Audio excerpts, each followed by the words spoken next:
At the start of the year, Games Workshop teased us with something big. In a video awash with tolling bells and chattering of rats, we were told that Sigmar had lied. It didn't take long for people to piece the puzzle together and realise we were getting a new edition of Warhammer Age of Sigmar. Is this 4th edition? Yes. In this epic starter set, hordes of Skaven ratmen do battle with the elite of the Stormcast Eternals. You've seen all the best YouTube channels get their boxes early. Now you'll see what happens when the plebs have to go buy it. Catch you after this. So we've done a couple of unboxings on the channel before. The last big one for Games Workshop we did was Leviathan for 40k 10th edition. You and Simon did that, right? We did. We did. It's good. That was a hefty box of plastic. Oh, yes. And this... Yeah, you're going to throw your back out, Ben?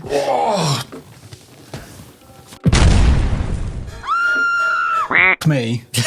That is a big box of plastic. That's a big box, that. Jesus Christ.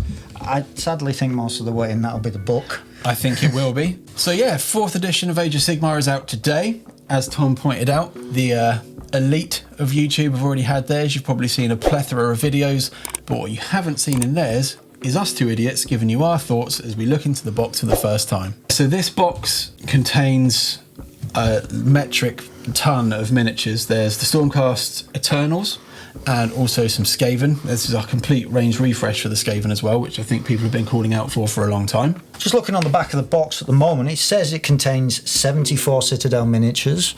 There's quite a bit of plastic in there for what I believe the price is. Is it 150? 160. 160 so for this one. Is that from GW? That is the third party. You may get a little bit cheaper. Yeah. But the launch price, I believe, is 160. So 160 bucks. The book is normally about 50 quid, isn't it, on its own? So for £110, you're getting 74 miniatures. But you're not only getting one hardback book in this box, you're getting two. You're getting two? So you get the core rules for Age of Sigmar 4th edition. Oh. And then there is a book for Spearhead, Fire and Jade, which is a new game system they've developed, which is, the idea is it's smaller armies, play a game in an hour, it's very tactics based. Again, I'm not a devout follower of Age of Sigmar, so when all of the community articles came up, I didn't read them as religiously as I would have done if they were 40k articles, but I am going to do a deep dive and look back into those. How much would you say a Codex book is these days? Codexes are about £35. So £35, let's say that would normally be the price of a Codex book, so £35. So £85 already just for the material, and then you're paying, what, £75 for 74 miniatures? It's a little over £1 a miniature. Yeah, it's not bad. That's really good value, and you're not just getting miniatures in it. It comes with, albeit some terrain, it's a small amount of terrain, but you also get your dice. No, you don't. You don't get dice in this? And this is a point Games You don't get dice in Workshop. this? This is a point that we raised on the 10th edition video, James Workshop. It's a starter set. Where are the dice? I'm not going to supply my own dice. Are you okay, Ben? Yes. We won't say the D word again. Okay. There's an absence of something. But no, it's a point though, isn't it? Like, it's a starter set. You want to be able to pick the game up and play it straight away. You've got range rulers, you've got your miniatures, you've got the rules, you don't have dice. Now, maybe Games Workshop are assuming that everyone has a few D6 kicking around in a board game at home. Or It's cynically, a big assumption or cynically, you can buy the dice for your army for an extra 18 quid. I bought the Soul Shackle box set on launch day, and it came with its own board and terrain, and I'd never noticed that before. It's something they are doing in the majority of the boxes now. Yes. The boards are okay for what they are. I think most people just generally use them for a backing display. Oh, really? For photos. But if you want to play something thematically, you put it on your dining table, you're good to go. So that's enough waffling, I think, from us. Should we cut the seal, get stuck into the box, and have a look at what's inside? Let's get to it. So, something that is really cool, something they've started adding into all the boxes, obviously these bits of artwork. This one's a bit punctured. Yeah. But the whole point of these, because people say, oh, it's a poster, it's not, is it? It's to protect your sprues and then it's to protect the books underneath. It's just something nicer than a sheet of cardboard. But that was on top. It was, but so it doesn't come up and punch through the top of the box. Oh, I see. And yeah, you could go frame it like we have done. So then we have the bulk of what makes this box up, which is the miniatures. 72 of them total. A nice bag of a whole lot of bases pre-holed because they are push-fit miniatures. Yeah. Which I know some people are a fan of them. I'm not really a fan of them. I understand the need for it because it's to try and bring in fresh faces to the product, and it's to speed everything along, but it leads to less versatility in the miniatures because they can only go together one way. So again, what we'll do, we'll take a very quick look at the overall contents now, and then we'll do a bit of a deep dive and look at the individual sprues, the books, all the goodies that come in the box, to give you a better look at it as well. So we've got, let's count these out. One, 2, 3, 4, 5, 6, 7, 8, 9, 10, 11, 12 sprues of miniatures, and then 1 sprue of the terrain. So 13 sprues in total. 13 sprues in total. That's pretty. Yep. So, do you want to have a look? I do. A couple more bases for some of the bigger boys, I guess. Again, we'll deep dive into these in a minute. Another one of the posters. Is that the same one again? Yes, same artwork again on that one. Some money for a rope. Some loose bases at the bottom. More bases, so these would be for the Skaven snipers, the Warplock Giselles, I think that's their name, and some of the bigger guys. We have that, I'm not going to lie, that is nice. That's, I guess, the rule book and the spearhead book. Then we have an advertisement for another product. So it looks like there's a global campaign, so there's a code on the back of that. If you're not having it, it's mine. So if we play any games, then you can report your progress, and I guess it will have some bearing on the next twist in the game, like they did with 40k Leviathan, where you had the Tyranids or the Ultramarines which would win, and it affected the narrative going forward. And then we have this, I believe, is all the other gubbins, so any cards, measurement templates, and all that sort of stuff. So I like the fact it's packaged quite nicely in a little thing. But no dice. Still no dice. Okay, so that's a very, very quick look at everything that's in the box. Let's now go step by step. We'll start off by looking at the models and the sprues, then we'll take a look at the books, and we'll go from there. So let's go. So here we have a lump of scenery. I say it's a lump, but it's actually really nicely detailed, and it's got some weight to it. The pieces feel like you'd have to put a good bit of force in them to snap. Please don't snap my terrain. I'm not going to snap your terrain. I've had many bits of terrain before that's been quite flimsy and falls apart quite well, so to see it put together so rigidly is really nice. I like the bells. That's very Skaven. Is that very Skaven? Yeah. But if you look, it looks like a lot of, it's all very, I guess, Sigmarite type terrain. But then it's got this infestation from the Skaven. You look in here, if we can try and zoom right in on that, and there is a teeny tiny rat hanging out in the wall. But now the question is, who's put these barricades up? Is that to keep the Skaven out or in? Until I can figure out which is the outside and which is the inside, I don't know. So we'll start off by looking at the Stormcast side. Yep. So let's take a look at that guy. So that sprue is for the Lord Vigilant on Gryffstalker, I believe, because this looks like his big mount, looks like a very angry chicken. But again, but Beat was a very nice hypocrite. Always cleaning his feathers. Right, so I've just noticed one thing on here is that looks like Matey's head there. Is that his shoulder pad? No, I Or would guess that be a that's part of shoulder the pad armour. for his armour or for the bird's armour? It's the chest piece. It's for the bird. oh, thank Christ for that. We've got a guy from the Sigmar side, and we've got a Skaven. This is the Warlock Engineer, not Warplock, which I keep wanting to call it, but it's a Warlock Engineer. And this guy is the Lord Veritant, and he's got this little, again, like a little griffin. Is that a baby one that he Dude. keeps on a leash? With a nice hat. Or a scarf? Yeah. But no, again, so I guess these are two of the minor characters, Yes. but like you pointed out, they're linked together on the sprue, so whether these are going to be paywalled in this box forever or they'll come out eventually, who knows. So moving on from that sprue, was there anything else you wanted to say No, about that no, one? I'm happy with that. So we'll move on from there. This one, That looks like a whole lot of Stormcast Eternal, so this must be your main kind of warrior force, I would say. So- Or I might be completely wrong, I'm just seeing a lot of capes. so looking at the shields and the weapons, I think these are the Reclusions. I would say they're a special unit, Yeah, I think they're probably quite elite. not your everyday kind of warrior. No, and the thing that I'm more used to, and you're used to with 40k, is obviously units with guns or whatever. Yeah. But although we've got that in the Skaven side, there's not a lot of that here. These guys have axes, the other guys have hammers. So my assumption that this is a melee unit. Generally, they are all melee units, I guess. No crossbows or bone arrows. Not that I can see on here. The sprues look pretty detailed.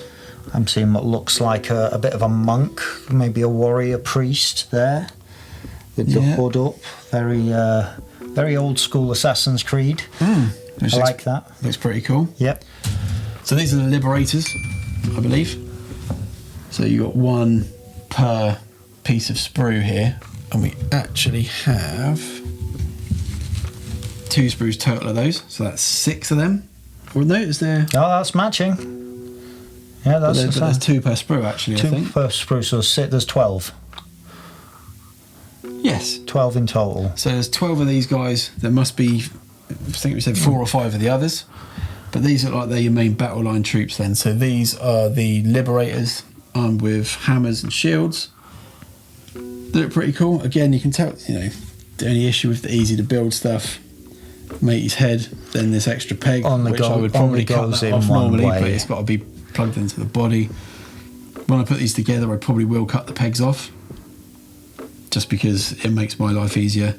I will say, when this only go together one way, it can be a bit complicated when your figures are smaller. Say, when I had the Drakari army and did that for last year's New Year, New Army, and I believe one of the figures only went together a certain way, and it took me forever to work it out. And I partially melted some of the plastic by just moving it around because I used the poly cement. And it just won't go together until you rotated it a certain way. So I'm hoping that this box may come with some instructions for these. We'll get there in a minute. It will do. And then, so the last sprue we've got from the Stormcast side, I believe these are called the Prosecutors. These look like they could be a fast assault kind of group with the wings, so they'll be able to jump into the battle quite quickly. Yes. And what's cool on these, I don't know if you noticed, they're not, I don't think they're supposed to be like a mutation wing or something like that. Oh, is it mechanical? Mechanical. Ah, okay, so it's got a steampunk aesthetic. That's nice. Which you can see here, like Yeah. the pistons and stuff, which attach, I guess, to the back of the models. What you could do is a really nice paint scheme for that is maybe try to get a little bit of Agrax Earthshade or another kind of oil wash just to give it a bit of grease in there, like it's been oiled up before it goes. That could be interesting. Yeah, like get that in the joints and pop those out. Paint over it, of course, so it's not like too saturated, but it's just a little detail to add to it, like it's been used quite a bit. So I think, again, I will have a couple of videos on the channel, hopefully, of painting some of these, but I like that idea of making that look like it's all dirty, used. Yeah. But I think for the flames and for the feathers, I want to try and get some real nice gradient effects on there. Oh, of course. But again, so these guys are armed with the spears. There's a lot of nice detail on there. Again, this chainmail, which I guess, digital sculpting makes so much possible. Yeah, But if this was 20, 30 years ago and these were still, people would have done a fantastic job, and the old miniatures do look amazing, but what you could do now is stunning. The chainmail, it was a lot bigger. Yeah, which was chunky mail. It was chunky mail.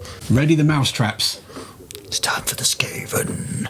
Yeah, so this is the Rattling Blaster, is what the model is called. We'll put the picture on screen of what it looked like assembled and painted now. Is there two of them? No, so This is just it's the one. the two it makes the barrel. Or is there four? So you have 4 of the little rats that are pulling it along. And you You see have the guy firing it. Yeah. So this requires 5 Skaven to work it. That's cool. That another comparison again. I shouldn't do it, but this is reminding me of like Imperial Guard. Where they'd have like a big glass cannon, and you'd have several people working it. That's giving off that kind of vibes, but a very steampunk, ancient kind of cogs, gears, oil aesthetic There's to it. definitely that kind of steampunky sort of vibe with this, powered by the warp energy. Yes. All manifesting and coming through. All the little kind of like bones and veins on the feet and around like the muzzle of the rat. Very, very cool. So if we take a look at the next sprue, so these are the Warplock Jezzails. I'm seeing what looks like a rifle. So long range, and you mentioned earlier that Skaven have weapons. So you've got 3 individual models in this squad. I believe you have a person operating the rifle, and then there's sort of another Skaven guy who's supporting the barrel. Oh, so it's like kind of resting on his shoulder, or he's propping it up. Right, well, the Skaven being quite small creatures and having a weapon that would be so big, it's nice that they've kind of written it into the aesthetic of it. Like, he can't fire this on its own. If he did, he'd probably end up through the wall. Yeah. Clan rats. So, like you said, there was 40 of these. Yes. So this is going to be the bulk of your Skaven army. I wonder how many of these are duplicates. So we have 2 sprues in total. So if you put that one down, we'll pop this one down here. Yeah, it's a duplicate. Looking at those, it is, but I guess to sculpt 40 individual miniatures would be kind of overkill when you can paint them in different ways. You're going to have 20 unique miniatures. Yeah. That's enough. So the next sprue we've got, that is the Rat Ogres. Yep. Your heavies. Yes, they are pretty impressive looking models, to be honest. Compared to the older ones, you can see they've had a definite glow up in this range refresh. Yeah. Looking at the box art, I'm seeing green. Like it almost looks. I'm going to go off topic, but kryptonite. Oh, okay. Like it's powering them up So almost. that, I believe, is the warp energy. That's warp energy. I believe, like that. but I like that That's a nice touch. It's like they look like they've been mutated. Some of the muscles look like they're completely swollen out of shape, and they're kind of like a cave troll from Lord of the Rings. Yes. They aim it and slap it on the ass and tell it to go fight. And I have a question. You keep saying lots of fun to paint. Are you going to be painting them separate and then gluing them together, or gluing them together as one piece and then painting? I think, well, where possible, I'll do sub-assemblies. I don't want to hide any detail, but because they are push-fit models, I think it would be difficult to do that. I think it's going to be a case of put them together and hope for the best.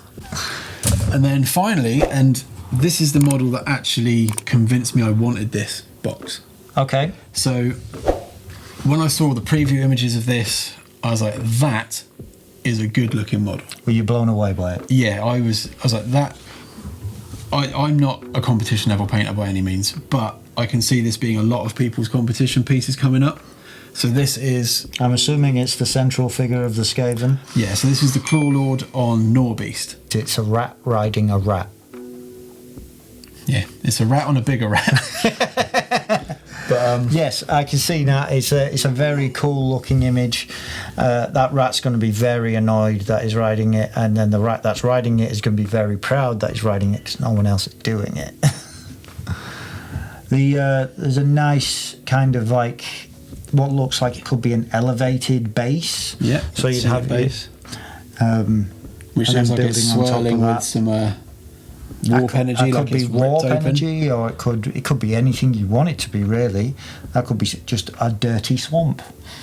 It could. All right, Shrek, calm down. So that's the models looked at. What do you want to look at next? I think we should look at the books. I want to see the artwork. I want to see how complex the rule system is. I want to see the quality of this book because it weighs a lot. Let's get going. So, I don't want to open it. I love the presentation of this. I don't remember. I've never seen this before in presentation from them. My last book came just as the hardback book, and that was the Leviathan box set.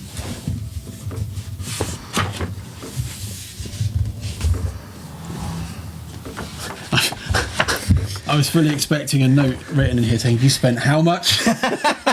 So again, we've got two books here, bound together. We have You've got another sticker if you mess up your first one, Ben. Nice. I do love a sticker peel. So we have the core rule book and Spearhead, Fire and Jade. We'll come back to this one in a minute. We'll start off with the core book. Yep.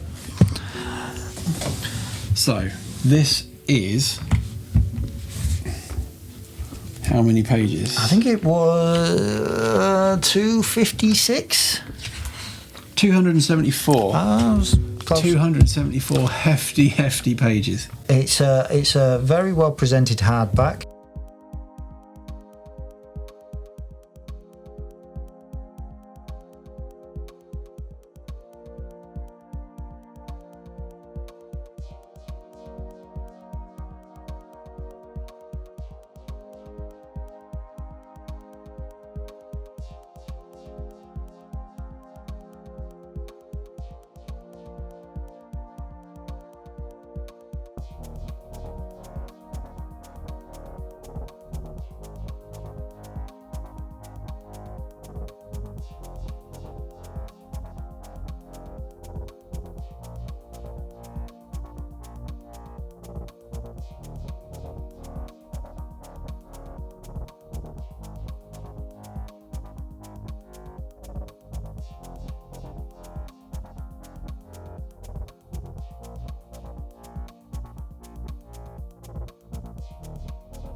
There's 193 pages before you get to the rules in this book.